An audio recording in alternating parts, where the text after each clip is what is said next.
சுடுகாடு என்பது எப்பொழுதுமே அனைவருக்கும் பயத்தை ஏற்படுத்தும் இடமாகும். இறந்தவர்களுடன் பேசுவது முதல் சில மாந்திரிக செயல்களுக்கு சிலர் சுடுகாட்டிற்கு செல்வதை வழக்கமாக கொண்டிருப்பார்கள். இதுவரை கண்டறியப்பட்டுள்ள எண்ணிக்கையின் படி உலகில் 300க்கும் மேற்பட்ட வினோதமான சுடுகாடுகள் உள்ளது. இந்த பயங்கரமான சுடுகாடுகள் அனைத்தும் மனிதர்களின் கற்பனைக்கு அப்பாற்பட்டவையாக உள்ளது. இங்கு ஆன்மாக்கள் மகிழ்ச்சியாகவும் கோபமாகவும் அலைவதாக நம்பப்படுகிறது.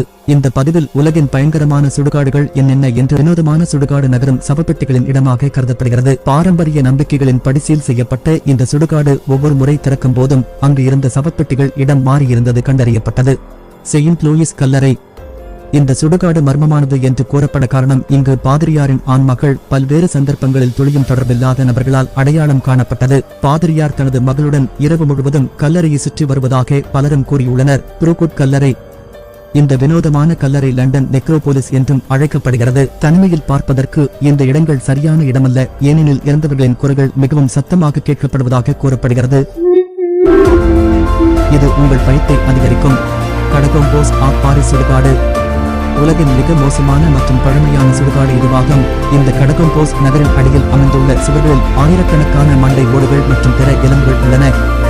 6 மில்லியனுக்கும் அதிகமான மக்கள் இங்கு புதைக்கப்பட்டுள்ளனர் என்பதால் இது பேய்களின் பிறப்பிடமாக கருதப்படுகிறது. ஓசோரிசெக் சுடுகாடு. சுடுகாடு மட்டுமே இறந்தவர்களின் இடம் என்று நீங்கள் நினைத்தால் உங்கள் எண்ணம் முற்றிலும் தவறாகும். ஏனெனில் ஒசோரிசெக் என்பது ஒரு வகை தேவாலயமாகும். இது இறந்தவர்களின் எலும்புகளால் அலங்கரிக்கப்பட்டுள்ளது. பிரார்த்தனை செய்யும் இடத்தில் கூட ஆன்மாக்கள் சுற்றியிருப்பது போன்ற உணர்வு இருக்கும். ரெக்கோலிட்டா கல்லறை. பியூனஸ் ஏரிஸில் அமைந்துள்ள ரெக்கோலிட்டா கல்லறை வெளிப்புறத்தில் அழகாக இருக்கிறது.